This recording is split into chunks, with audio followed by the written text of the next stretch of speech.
talk about your dad in terms of what he tried to establish here. It's be a long question, but kind of your dad, what your dad tried to build. Well, I think the biggest thing about my dad was his competitiveness, and I think that when he was a student here, he played both baseball and hockey.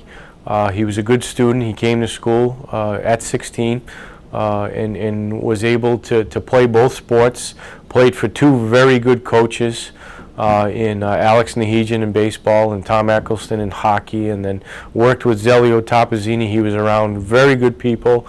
The Dominicans were very good to him. Father Taylor, Father Peterson, Father Tom, Father John, Father Cunningham. The thing I think that he tried to establish was the strive for excellence. He wanted each and every day to be better. He wanted his players to be better.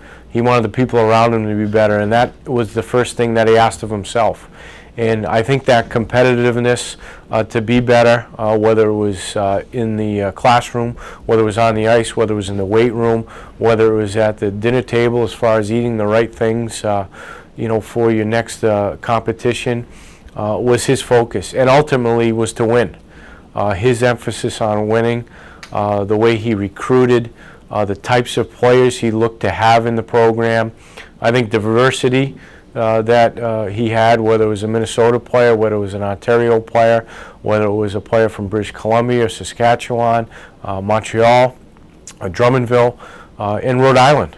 I think that was something that he always tried to get the best Rhode Island players and made sure that these players weren't looking to go anywhere else but Providence College. And that was his focus. And he never got ahead of anything.